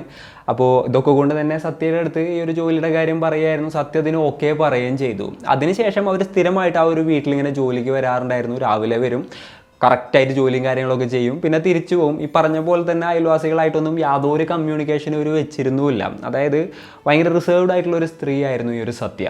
അതുപോലെ തന്നെ വസന്തയുടെ അടുത്തും പിന്നെ ആളുടെ കുട്ടികളുടെ അടുത്തൊക്കെ വളരെ നല്ല രീതിയിലായിരുന്നു ഈ ഒരു സത്യ പെരുമാറിയിരുന്നത്. അപ്പോൾ സത്യക്ക് ആ ഒരു വീട്ടിൽ എത്രത്തോളം ഫ്രീഡം ഉണ്ടായിരുന്നു. അവർ ആ ഒരു വീടും കാര്യങ്ങളൊക്കെ വൃത്തിയാക്കുന്ന സമയത്ത് ഈ അലമാരയുടെയും സൈഡിലും അവിടെ ഇവിടെ ഒക്കെ വൃത്തിയാക്കുമ്പോൾ അലമാരിയിൽ എവിടെയൊക്കെയാണ് സ്വർണ്ണം ഇരിക്കുന്നത്, എവിടെയൊക്കെയാണ് പൈസ വെക്കുന്നത് തുടങ്ങിയിട്ടുള്ള എല്ലാ കാര്യങ്ങളെക്കുറിച്ചും സത്യക്ക് നന്നായിട്ട് അറിയായിരുന്നു. അപ്പോൾ സത്യ ഇവർക്ക് അത്ര വിശ്വാസം ഉണ്ടായിരുന്നു. സത്യം നല്ലൊരാളായിരുന്നായിരുന്നു ഇവർ വിചാരിച്ചിരുന്നത്. എന്നാൽ സത്യക്ക് 2 മുഖങ്ങളുണ്ടായിരുന്നു. അതിൽ ഒരു മുഖം മാത്രമേ ഇവർ കണ്ടിട്ടുണ്ടായിരുന്നുള്ളൂ. അപ്പോൾ അവരുടെ ലൈഫിൻ്റെ വേറൊരു സൈഡിൽ നടന്നുകൊണ്ടിരുന്നിരുന്നത് എന്താണെന്ന് വെച്ച് കഴിഞ്ഞിട്ടുണ്ടെന്നുണ്ടെങ്കിൽ ജയകുമാറുമായിട്ടൊരു ലിവിങ് റിലേഷൻഷിപ്പിലായിരുന്നു അവരുണ്ടായിരുന്നത്. അപ്പോൾ ഇവർ 2 പേരും ഇവരുടെ ജീവിതാവശ്യങ്ങൾക്കും മറ്റൊക്കെ വേണ്ടിയിട്ട് പല ആളുകളുടെ കയ്യിൽ നിന്നും പൈസ ഒക്കെ വാങ്ങിയിട്ടുണ്ടായിരുന്നു. അതായത് പലിശക്കൊക്കെ കാശെടുത്തിട്ടുണ്ടായിരുന്നു. നിങ്ങൾക്കറിയാം, നമ്മൾ ബാങ്കിൽ നിന്ന് തന്നെ പലിശക്കൊക്കെ പൈസ എടുത്ത് കഴിഞ്ഞിട്ടുണ്ടെന്നുണ്ടെങ്കിൽ തന്നെ അടവ് തെറ്റിക്കഴിഞ്ഞാൽ ഇഷ്യൂ ആണ്. അപ്പോൾ കൊള്ളപ്പലിശക്കാരുടെ കയ്യിൽ നിന്ന് പൈസ ഇതേപോലെ വാങ്ങിയിട്ട് തിരിച്ചു കൊടുത്തില്ല എന്നുണ്ടെന്നുണ്ടെങ്കിലുള്ള സ്ഥിതി എന്തായിരിക്കും? അവർ വീട്ടിലോട്ട് വരാനും ഭീഷണിപ്പെടുത്താനും അതും ഇത് പറയാനും അങ്ങനെയുള്ള ഒരുപാട് ഇഷ്യൂസ് ഉണ്ടാവും എന്നുള്ളതിൽ യാതൊരു സംശയമില്ലല്ലോ. അങ്ങനെ ഇവർ രണ്ടുപേരും പല ആൾക്കാരുടെ കയ്യിൽ നിന്ന് പൈസ വാങ്ങിയിട്ട് തിരിച്ചു കൊടുക്കാത്തൊരു സിറ്റുവേഷനിലോട്ട് കാര്യങ്ങൾ എത്തുകയാണ്. അങ്ങനെ പല ആളുകൾ ഇവരുടെ വീട്ടിൽ വരാനും പ്രശ്നങ്ങൾ ഉണ്ടാക്കാനും ഒക്കെ തുടങ്ങി. അപ്പം എങ്ങനെയെങ്കിലും ഈ ഒരു കടമൊക്കെ തീർത്തും കയറ്റുന്ന സമാധാനമായിട്ട് ജീവിക്കണം എന്നുള്ളൊരു തോട്ടിലായിരുന്നു ഇവർ രണ്ടുപേരും ഉണ്ടായിരുന്നത്. അങ്ങനെ എങ്ങനെ പെട്ടെന്ന് കടം തീർക്കും, എങ്ങനെ ഈ ഒരു പൈസയും കാര്യങ്ങളൊക്കെ കൊടുത്ത് തീർക്കും എന്നുള്ളതിനെക്കുറിച്ച് കയറ്റി അവരിങ്ങനെ കൂടുതലായിട്ട് ആലോചിച്ചുകൊണ്ടിരിക്കുന്ന സമയത്താണ് ഈ തേൻമൊഴിയുടെ വീട് അവരുടെ മൈൻഡിൽ വരുന്നത്. അവരത്യാവശ്യം റിച്ച് ആയിട്ടുള്ള ആൾക്കാരാണ്. എന്തായാലും കുറച്ച് ലക്ഷങ്ങൾ ക്യാഷായിട്ട് തന്നെ അവരുടെ വീട്ടിലുണ്ടാവാനുള്ള സാധ്യതയുണ്ട്. പിന്നെ ഒരു 20-ൻ്റെയും 50-ൻ്റെയും ഇടയിൽ പവൻ സ്വർണവും അവിടെ ഉണ്ടാവും. അപ്പോൾ ആ ഒരു വീട്ടിൽ കറക്റ്റായിട്ട് മോഷ്ടിക്കാൻ സാധിച്ച് കഴിഞ്ഞിട്ടുണ്ടെന്നുണ്ടെങ്കിൽ എന്തായാലും നമ്മുടെ പ്രശ്നങ്ങളെല്ലാം തന്നെ തീരുകയും ചെയ്യും. പിന്നെ ബാക്കിയും പൈസ ഉണ്ടാവും. ആ ഒരു പൈസ വെച്ച് കഴിഞ്ഞാൽ നമുക്ക് ലക്ഷറി ആയിട്ട് ജീവിക്കുക എന്നുള്ളൊരു ചിന്ത അവർക്ക് വരികയാണ്. അങ്ങനെയാണ് ഈ ഒരു പ്ലാനിലോട്ട് തൻ്റെ ഫ്രണ്ടായിട്ടുള്ള ദൗലത്ത് ബീഗത്തിനെയും കൂടെ ചേർക്കുന്നത്. അതായത് അവർക്കും ഇതേപോലെ തന്നെ കടത്തിൻ്റെയും കാര്യങ്ങളുടെ ഒക്കെ പ്രശ്നം ഉണ്ടായിരുന്നു. അപ്പോൾ അവരും കൂടെ ഹെൽപ്പ് ചെയ്യാന്നുണ്ടെങ്കിൽ ഇത് കുറച്ചുകൂടെ എളുപ്പത്തിൽ ചെയ്യാനായിട്ട് പറ്റുമല്ലോ. അങ്ങനെയുള്ളൊരു ചിന്തയിലാണ് അവരുടെ അടുത്ത് ഈ ഒരു പ്ലാൻ പറയുന്നത്. ഈ ഒരു പ്ലാനിന് അവർ ഓക്കെ പറയുകയും ചെയ്തു. പിന്നെ പോരാത്തതിന് സത്യമൊക്കെ അവർ ഫാമിലിയുടെ കംപ്ലീറ്റ് റൊട്ടീനും കറക്റ്റായിട്ട് അറിയാം. അതായത് രാവിലെ ഏകദേശം ഒരു 8:30 ടൈമൊക്കെ കഴിയുമ്പോഴത്തേനും ഈ ഒരു തേൻമൊഴിയും അതേപോലെ തന്നെ ശുഭശ്രീയും സ്കൂളിലോട്ട് പോകും. അതിനുശേഷം അവർ തിരിച്ചു വരുമ്പോൾ ഏകദേശം ഒരു വൈകുന്നേരം 5:30-6 മണിയൊക്കെ ആവും. പിന്നെ ആ ഒരു ടൈം പീരീഡിൻ്റെ ഇടയിൽ ആകെപ്പാട് ആ വീട്ടിലുണ്ടാവുക ഈ 64 വയസ്സുള്ള അമ്മൂമ്മയും അതേപോലെ തന്നെ 6 മാസം പ്രായമുള്ള കുഞ്ഞുമാണ്. അപ്പോൾ ആ ഒരു ടൈമിൽ കറക്റ്റായിട്ട് ആ ഒരു വീടിൻ്റെ അകത്തോട്ട് കയറിയിട്ടുണ്ടെങ്കിൽ ഈ ഒരു അമ്മൂമ്മയുടെ കാര്യം മാത്രം നോക്കിയാൽ മതി. നമുക്ക് ഗോൾഡും പണവും അടിച്ചും കയറ്റി നൈസായിട്ട് മുങ്ങാനായിട്ട് സാധിക്കും. ആരും അറിയേയില്ല നമ്മൾ കറക്റ്റായിട്ട് പ്ലാൻ ചെയ്ത് എക്സിക്യൂട്ട് ചെയ്ത് കഴിഞ്ഞിട്ടുണ്ടെന്നുണ്ടെങ്കിൽ. അങ്ങനെയുള്ളൊരു തോട്ടിലോട്ടാണ് ഇവരെത്തിയത്. അങ്ങനെ ഇവർ 3 പേരും കൂടെയും കറക്റ്റായിട്ട് കാര്യങ്ങളെല്ലാം തന്നെ പ്ലാൻ ചെയ്തു. അവർ പ്ലാൻ ചെയ്ത ദിവസവും വന്നെത്തി. ഏപ്രിൽ 18, 2016. അന്നത്തെ ദിവസം രാവിലെ തന്നെ എന്നത്തെയും പോലെ സത്യ ആ ഒരു വീട്ടിൽ ജോലിക്ക് വരികയാണ്. 10 മണിക്ക് ജോലി കഴിഞ്ഞ് സത്യ തിരിച്ചു പോവുകയും ചെയ്തു. തിരിച്ചു പോകുന്നത് കണ്ട ആളുകളും ഉണ്ട്. അതിനുശേഷം ഈ ഒരു ദൗലത്ത് ബീഗത്തിനെയും അതേപോലെ തന്നെ അവരുടെ കാമുകനെയും കൂട്ടിയിട്ട് ഏകദേശം ഒരു 11 മണി ടൈമൊക്കെ ആയപ്പോൾ അവർ തിരിച്ചങ്ങോട്ട് വരികയാണ്. തിരിച്ച് രണ്ടാമത് അവരങ്ങോട്ട് വന്നപ്പോൾ ആരുടെയും കണ്ണിൽ പെടാതെയായിരുന്നു അവരങ്ങോട്ട് എത്തിയത്. അതിനുശേഷം ഇതേപോലെ തന്നെ ഡോറും കാര്യങ്ങളൊക്കെ നോക്കിയാണ്. അപ്പോൾ വസന്ത വന്ന് ഡോറ് തുറന്നു. അല്ല, നീയല്ല ഇപ്പോൾ തന്നെ ജോലി കഴിഞ്ഞ് പോയത്, എന്താണ് പെട്ടെന്ന് ഇപ്പോൾ തിരിച്ചു വന്നതെന്നുള്ളത് വസന്ത ഈ ഒരു സത്യയുടെ അടുത്ത് ചോദിക്കുകയാണ്. അപ്പോൾ സത്യ പറഞ്ഞു, എനിക്ക് ഒരു ഹെൽപ്പ് വേണം, ഞാൻ ഒന്ന് അകത്തോട്ട് കയറിക്കോട്ടെ, എനിക്ക് കുറച്ച് കാര്യങ്ങൾ സംസാരിക്കാണ്ടെന്ന് പറഞ്ഞു. അപ്പോൾ വസന്ത വാ നീ കയറി എന്ന് പറഞ്ഞു. എന്നിട്ട് അവരങ്ങനെ നടന്ന് പോകുന്നതിൻ്റെ ഇടയിൽ ഇവർ 3 പേരും പെട്ടെന്ന് തന്നെ ആ ഒരു വീടിൻ്റെ അകത്ത് കയറിയായിരുന്നു. ദൗലത്ത് ബീഗം ആദ്യം തന്നെ ആ ഒരു ഡോറ് ലോക്ക് ചെയ്തു. സത്യ ഉടനെ തന്നെ ആ ഒരു സ്ത്രീയെ വട്ടം കയറി പിടിക്കുകയാണ്. അധികം സമയം കളയാതെ ജയകുമാർ എന്ന് പറയുന്ന മനുഷ്യൻ ആൾ കയ്യിൽ ഒളിപ്പിച്ചു വെച്ചിരുന്ന കത്തി ഉപയോഗിച്ച് കഴിഞ്ഞിട്ട് ആ സ്ത്രീയുടെ കഴുത്തറുക്കുകയും ചെയ്തു. എന്താണ് ഇവിടെ സംഭവിക്കുന്നത് എന്ന് മനസ്സിലാക്കാനോ ഒന്ന് ഒച്ച വെക്കാനോ ഉള്ളൊരു ഗ്യാപ്പ് പോലും അവർ കൊടുത്തിട്ടുണ്ടായിരുന്നില്ല. കാരണം അവർക്കറിയായിരുന്നു അടുത്ത് വീടുകളും കാര്യങ്ങളൊക്കെ ഉണ്ട്. അപ്പോൾ ഇവരെന്തെങ്കിലും സൗണ്ട് ഉണ്ടാക്കി കഴിഞ്ഞ് കഴിഞ്ഞാൽ പ്ലാൻ കംപ്ലീറ്റ് പൊളിയും. ആ ഒരു സമയത്ത് തന്നെ പോലീസുകാർ വരികയും ചെയ്യും, ഇവരെ പിടികൂടുകയും ചെയ്യും എന്നുള്ളത്. അതുകൊണ്ട് തന്നെ ഇങ്ങനെയൊരു പ്ലാൻ എക്സിക്യൂട്ട് ചെയ്യുക എന്നുള്ളത് ഓൾറെഡി പ്ലാൻ ചെയ്തായിരുന്നു അവർ വന്നിട്ടുണ്ടായത്. വസന്തയെ കൊലപ്പെടുത്തിയതിന് ശേഷം അവർ മോഷണവും കാര്യങ്ങളൊക്കെ ആരംഭിച്ചു. ആ വീട്ടിലുണ്ടായിരുന്ന കംപ്ലീറ്റ് ക്യാഷും അതേപോലെ തന്നെ ലോക്കറിലും മറ്റുണ്ടായിരുന്ന ഗോൾഡും എല്ലാം തന്നെ ഇവർ കൈക്കലാക്കി. അതേപോലെ തന്നെ വസന്തയുടെ ദേഹത്തുണ്ടായിരുന്ന ഗോൾഡുകളും കാര്യങ്ങളും എല്ലാം അവർ അഴിച്ചെടുക്കുകയാണ്. അപ്പോഴത്തേനും ഈ ഒരു 6 മാസം പ്രായമുള്ള കുഞ്ഞിടക്ക് കരയുന്നുണ്ടായിരുന്നു, ഇടക്കത് കരച്ചിൽ നിർത്തുന്നുണ്ടായിരുന്നു. പിന്നെ 6 മാസം പ്രായമുള്ള കുഞ്ഞ് നമ്മൾ എന്ത് ചെയ്യാനാണെന്നുള്ളൊരു തോട്ടിൽ ആ ഒരു കുഞ്ഞിൻ്റെ കാര്യം അവർ വലിയ ബോധർ ചെയ്തില്ല. എന്നാലും അടുത്തതായിട്ട് അവർ വീട്ടിൽ നിന്ന് പോവാമെന്ന് വിചാരിച്ച് നിൽക്കുമ്പോഴാണ് ഈ ഒരു സത്യ ഒരു കാര്യം പറയുന്നത്, കുറച്ചുകൂടെ ഗോൾഡ് നമുക്ക് കിട്ടാനില്ലേ. ഈ ഒരു ഡയലോഗ് കേട്ടിട്ട് ദൗലത്ത് ബീഗവും ജയകുമാറും സത്യം നോക്കുകയായിരുന്നു. അപ്പോൾ സത്യ പറഞ്ഞു, ഓക്കെ നമ്മൾ അത്യാവശ്യം ഗോൾഡും പണമൊക്കെ കൈക്കലാക്കിയിട്ടുണ്ട്, എന്നാലും നമ്മൾ 3 പേരും കൂടി ഇത് ഭാഗം വെച്ചെടുത്ത് കഴിഞ്ഞിട്ടുണ്ടെന്നുണ്ടെങ്കിൽ ഇത് അത്ര ഹെവി എമൗണ്ടൊന്നും കാര്യങ്ങളൊന്നും ഉണ്ടാവില്ലല്ലോ. എന്തായാലും തേൻമൊഴി സ്കൂളിലോട്ട് പോയിട്ടുണ്ടല്ലോ, അവർ കൂടെ തിരിച്ചു വരട്ടെ. അത്യാവശ്യം ആഭരണവും കാര്യങ്ങളൊക്കെ ധരിച്ചാണ് അവർ നടക്കാറുള്ളത്. സോ അവർ വന്നു കഴിഞ്ഞിട്ടുണ്ടെന്നുണ്ടെങ്കിൽ അവരെയും കൊലപ്പെടുത്തി കഴിഞ്ഞ് കഴിഞ്ഞാൽ അവരുടെ കയ്യിലും കാലിലും കാതിലും ഒക്കെ ഉള്ളത് നമുക്ക് എന്താ പറയുക എടുത്തുകൊണ്ട് പോവാലോ. അപ്പോൾ എന്തായാലും നമ്മളൊരു ക്രൈം ചെയ്തു, അതുകൂടെ ചെയ്ത് കഴിഞ്ഞിട്ടുണ്ടെന്നുണ്ടെങ്കിൽ കുറച്ചുകൂടെ ഗോൾഡും കാര്യങ്ങളൊക്കെ നമ്മളുടെ കയ്യിൽ കിട്ടുമല്ലോ. അങ്ങനെ ആകുമ്പോൾ നമുക്ക് 3 പേർക്കും അത്യാവശ്യം ഫണ്ടും കാര്യങ്ങളും കിട്ടും. അപ്പോൾ നമ്മളുടെ കടങ്ങളൊക്കെ തീർത്തും കഴിഞ്ഞിട്ട് ബാക്കി കുറച്ചധികം പൈസ കയ്യിലുണ്ടാവുകയും ചെയ്യും, നമുക്ക് ഇഷ്ടമുള്ള പോലെ ജീവിക്കാനായിട്ട് സാധിക്കും എന്നൊക്കെ ഈ ഒരു സത്യം പറയാണ്. അപ്പോൾ അതിന് 2 പേരും ഓക്കെ പറയുകയും ചെയ്തു. അതിനുശേഷം അവർ കുറേ നേരം അവിടെ വെയിറ്റ് ചെയ്യാണ്. അതിനിടയിലാണ് അവർ നേരെ കിച്ചണിലോട്ട് പോകുന്നതും ഇതേപോലെ തന്നെ കുക്ക് ചെയ്യുന്നതും അതിനുശേഷം ഒരു 3 പേരും ഭക്ഷണം കഴിക്കുന്നതും അതേപോലെ തന്നെ ആ ഒരു പ്ലേറ്റും കാര്യങ്ങളെല്ലാം തന്നെ കഴുകി വെക്കുന്നതും. പിന്നെ സത്യ അതിൻ്റെ ഒപ്പം ചെയ്ത വേറൊരു കാര്യം എന്തായിരുന്നു എന്ന് വെച്ച് കഴിഞ്ഞിട്ടുണ്ടെന്നുണ്ടെങ്കിൽ ആ ഒരു വീട് കംപ്ലീറ്റ് ക്ലീൻ ആക്കായിരുന്നു. ഇവരുടെ ഫിംഗർ പ്രിൻറ്റോ ഫുട് പ്രിൻറ്റോ എന്തെങ്കിലുമൊക്കെ അവിടെ വന്നു കഴിഞ്ഞാൽ പോലീസുകാർ അതിൻ്റെ ചുക്കാൻ പിടിച്ചും കയറ്റി തങ്ങളുടെ അടുത്തോട്ട് എത്തുമെന്നുള്ളത് അവർക്കറിയായിരുന്നു. അതുകൊണ്ട് തന്നെ ആ ഒരു വീട് കംപ്ലീറ്റ് ആയിട്ട് വീണ്ടും ആ ഒരു സത്യ ക്ലീൻ ചെയ്തു. പിന്നെ വസന്ത മരിച്ചു കിടക്കുന്ന ആ ഒരു ഏരിയ അവർ തൊട്ടില്ല കേട്ടോ. ആ ഒരു ബ്ലഡിൽ ഒളിച്ച് കിടക്കുന്ന ഏരിയ ഒഴിച്ചും കയറ്റി ബാക്കി കംപ്ലീറ്റ് വീടും കാര്യങ്ങളൊക്കെ അവർ ക്ലീൻ ചെയ്യാണ്. അതിനുശേഷം ഏകദേശം വൈകുന്നേരം ടൈം ആയപ്പോഴത്തേനും ഈ തേൻമൊഴിയും അതുപോലെ തന്നെ ശുഭശ്രീയും അവർ വീട്ടിലോട്ട് കയറുകയാണ്. വീട്ടിലോട്ട് കയറി ഈ ഒരു കാഴ്ച കണ്ട തേൻമൊഴി ആകപ്പാടെ ഷോക്കായി പോയി. അവർ ഒച്ച വെക്കാനായിട്ട് തുടങ്ങായിരുന്നു. എന്നാൽ അതിനു മുൻപ് തന്നെ എങ്ങനെയാണോ വസന്തയെ കൊലപ്പെടുത്തിയത് അതേപോലെ തന്നെ ആ ഒരു സ്ത്രീയെയും കഴുത്തറുത്ത് ഇവർ കൊലപ്പെടുത്തുകയായിരുന്നു. അപ്പോഴത്തേനും ചെറിയ കുട്ടിയുണ്ടല്ലോ ശുഭശ്രീയുടെ വായും മൂക്കൊക്കെ പൊത്തിപ്പിടിച്ചു. അതിനുശേഷം ഈ ഒരു സത്യമാണ് ശുഭശ്രീയുടെ കഴുത്തറുത്തത്. കഴുത്തറുത്ത ഉടനെ തന്നെ ശുഭശ്രീ നിലത്ത് വീണു. എന്നാലും എന്താ പറയുക, ഒരു പെൺകുട്ടിയുടെ കഴുത്തിൽ ഏറ്റ മുറിവിന് വലിയ ആഴുണ്ടായിരുന്നില്ല. പക്ഷേ നിലത്ത് വീണപ്പോൾ മരിച്ചതായിട്ട് ആ ഒരു പെൺകുട്ടി അഭിനയിക്കുകയാണ്. കുറച്ച് ബ്ലഡൊക്കെ പോകുന്നുണ്ടായിരുന്നു. ആ പെൺകുട്ടിക്ക് ഒച്ച വെക്കണമെന്നുണ്ടായിരുന്നു, എന്തെങ്കിലുമൊക്കെ ചെയ്യണമെന്നുണ്ടായിരുന്നു. എന്നാലും ആ ഒരു 7 വയസ്സ് പ്രായത്തിലും ആ സമയത്ത് ആ ഒരു സംയമനം പാലിച്ച് ആ പെൺകുട്ടി മരിച്ചതുപോലെ കിടക്കുകയാണ്, കണ്ണടച്ച് കിടക്കുകയാണ്. എന്താണ് സംഭവിക്കുക ഏതാണ് സംഭവിക്കുക എന്നുള്ളതിനെക്കുറിച്ചൊക്കെ ആ ഒരു പെൺകുട്ടിക്ക് ധാരണ ഉണ്ടായിരുന്നു. താനിവിടെ ഒച്ച വെച്ച് കഴിഞ്ഞിട്ടുണ്ടെന്നുണ്ടെങ്കിൽ താൻ എന്താ പറയുക, സ്കൂൾ വിട്ട് വന്നപ്പോൾ ആദ്യം തന്നെ കണ്ട കാഴ്ച എന്തായിരുന്നു എന്ന് വെച്ച് കഴിഞ്ഞിട്ടുണ്ടെന്നുണ്ടെങ്കിൽ അമ്മൂമ്മ മരിച്ചു കിടക്കുന്നതാണ്. അതിനുശേഷം ഇവർ രണ്ടുപേരും കൂടെയും, അതായത് ഇവർ 3 പേരും കൂടെയും തൻ്റെ അമ്മയെ കൊലപ്പെടുത്തുന്നതും ഈ ഒരു പെൺകുട്ടി കണ്ടു. അതിനിടയിലാണ് തൻ്റെ കഴുത്തറുത്തത്. അപ്പോൾ എന്താണെന്നുണ്ടെങ്കിലും തനിക്ക് യാതൊരു രക്ഷയില്ല എന്ന് ആ ഒരു പെൺകുട്ടി മനസ്സിലാക്കായിരുന്നു. അങ്ങനെയാണ് ആ ഒരു പെൺകുട്ടി അവിടെ മരിച്ചെടുക്കുന്നത് പോലെ അഭിനയിച്ചത്. അപ്പോൾ ഈ ഒരു ചെറിയ കുട്ടി നിലത്ത് വീഴുന്നു, അതേപോലെ തന്നെ എന്താ പറയുക, ബോധം പോയിങ്ങേരി കിടക്കുന്നു, കഴുത്തിൽ നിന്ന് ചോരൊക്കെ വരുന്നുണ്ട്. ഇതൊക്കെ കണ്ടപ്പോൾ ഒരു 3 പേരും വിചാരിച്ചു ആ ഒരു പെൺകുട്ടിയും മരിച്ചു എന്നുള്ളത്. അതൊക്കെ അവർ ഉറപ്പാക്കിയതിന് ശേഷം നേരെ തന്നെ ആ ഒരു സ്ത്രീയുടെ മേത്തുള്ള ഗോൾഡും കാര്യങ്ങളൊക്കെ അവർ കൈക്കലാക്കുമായിരുന്നു. അതിനുശേഷം ആ ഒരു തെരുവിൽ ആൾക്കാരൊന്നുമില്ലാത്ത ടൈം നോക്കി അവർ നിന്നു. അങ്ങനെ രാത്രി ആ ഒരു ഏരിയയിൽ ആരുമില്ലാത്തൊരു സമയം വന്നപ്പോഴാണ് അവർ അവിടെ നിന്ന് നേരെ തന്നെ രക്ഷപ്പെട്ടു പോകുന്നത്. അതിനുശേഷവും ഈ ഒരു ശുഭശ്രീക്ക് കണ്ണു തുറക്കാനായിട്ട് പറ്റുന്നുണ്ടായിരുന്നില്ല. അവർ പോയോ പോയില്ലേ, ഞാനിപ്പോൾ എഴുന്നേറ്റ് കഴിഞ്ഞിട്ടുണ്ടെന്നുണ്ടെങ്കിൽ എന്തായിരിക്കും സംഭവിക്കുക എന്നുള്ള ഒരു ഭയം ആ ഒരു പെൺകുട്ടിക്ക് ഉണ്ടായിരുന്നു. അതിൻ്റെ ഇടയിൽ ബോധം പോയിട്ടുണ്ടായിരുന്നു എന്നാണ് പറയുന്നത്.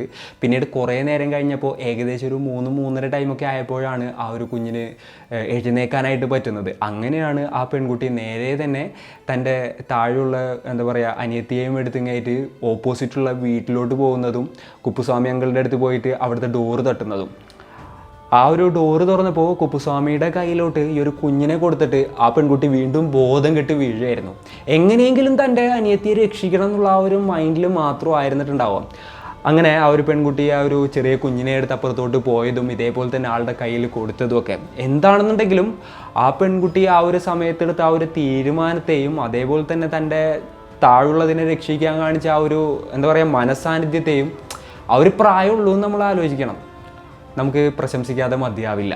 അപ്പോൾ തങ്ങളെ കണ്ട എല്ലാവരും തന്നെ മരിച്ചു, ഇനി തങ്ങളിലോട്ട് ചൂണ്ടുന്ന ഒരു ലീഡും ഇല്ല എന്നുള്ളൊരു കാര്യം ഉറപ്പുവരുത്തിയതിന് ശേഷമാണ് ഇവർ 3 പേരും അവിടുന്ന് സ്ഥലം വിട്ടത്. എന്നാൽ ശുഭശ്രീ മരിച്ചിട്ടുണ്ടായിരുന്നില്ല എന്നുള്ളൊരു കാര്യം ആ സമയത്ത് അവർക്ക് മനസ്സിലാക്കാനായിട്ട് സാധിച്ചിട്ടുണ്ടായിരുന്നില്ലല്ലോ. അവസാനം ശുഭശ്രീ തന്നെ സത്യയുടെ പേര് പറയുകയായിരുന്നു. അതിനുശേഷം ഇവരെ എല്ലാവരെയും പോലീസുകാർ അറസ്റ്റ് ചെയ്യുകയും ചെയ്തു. പിന്നീട് ഇവർക്കെതിരെ ചാർജ് ഷീറ്റും കാര്യങ്ങളൊക്കെ ഫയൽ ചെയ്യായിരുന്നു. ഇവരെ കോടതിയിൽ ഹാജരാക്കി. അങ്ങനെ ഈ ഒരു കേസും കാര്യങ്ങളും ഒരുപാടധികം നാൾ നടന്നു. ഏകദേശം 2025 ഈ ഒരു കേസിൻ്റെ വിധി വരുന്നത്. അത്രയും നാൾ കേസൊക്കെ നടന്നിട്ട് ഇവർക്ക് 3 പേർക്കും ജീവപര്യന്തം തടവ് ശിക്ഷയാണ് കോടതി വിധിച്ചത് കേട്ടോ. ഒന്നാലോചിച്ച് നോക്കിയാൽ നല്ല ഹാപ്പി ആയിട്ടുള്ളൊരു ഫാമിലി ആയിരുന്നു ഈ ഒരു രാമസ്വാമിയുടേത്. അതായത് രാമസ്വാമി ഗൾഫിൽ നിന്ന് അത്യാവശ്യം പൈസ ഉണ്ടാക്കുന്നുണ്ട്. അതേപോലെ തന്നെ തേൻമൊഴിക്കാണെന്നുണ്ടെങ്കിൽ ഇവിടെ നല്ല ജോലിയും കാര്യങ്ങളൊക്കെ ഉണ്ട്. അമ്മയായിട്ടുള്ള വസന്തയാണെന്നുണ്ടെങ്കിലും ഹാപ്പിയാണ്. പിന്നെ ഗുണശ്രീ എന്ന് പറയുന്ന ചെറിയൊരു കുഞ്ഞ് പറഞ്ഞതിൻ്റെ സന്തോഷത്തിലായിരുന്നു അവരുണ്ടായിരുന്നത്. അതേപോലെ തന്നെ ശുഭശ്രീ എന്ന് പറഞ്ഞാൽ നല്ല മിടുക്കിയായിട്ടുള്ളൊരു പെൺകുട്ടി അവർക്ക് ഉണ്ടായിരുന്നു. അങ്ങനെ നല്ല ഹാപ്പി ആയിട്ട് അവർ പോകുന്നതിൻ്റെ ഇടയിലാണ് ഈ പണിക്കാർക്ക് ഉണ്ടായ ഒരു ഗ്രീഡ് കാരണം, അതായത് ആ ഒരു പൈസ വീട്ടിൽ നിന്ന് മോഷ്ടിക്കാം എന്നുള്ള ആ ഒരു ചിന്ത കാരണം ആ ഒരു കുടുംബത്തെ തന്നെ അവർ ഇല്ലാതാക്കുന്നതും അതുപോലെ തന്നെ അവരുടെ സ്വന്തം ജീവിതം അവർ ഇല്ലാതാക്കുന്നതും. അപ്പോൾ ഇന്നത്തെ ഒരു വീഡിയോയിൽ ഇത്രയൊക്കെയാണ് പറയാനുള്ളത്. ഈ ഒരു സ്റ്റോറി കേട്ടപ്പോൾ നിങ്ങൾക്ക് എന്താണ് തോന്നിയത്? നിങ്ങളുടെ തോട്ട്സും മറ്റും എന്തൊക്കെയാണെന്നുണ്ടെങ്കിലും താഴെ കമൻറ്റുകളായിട്ട് രേഖപ്പെടുത്തുക. അപ്പോൾ and it's me Riyan signing off. Peace. Stay peaceful guys. Stay safe.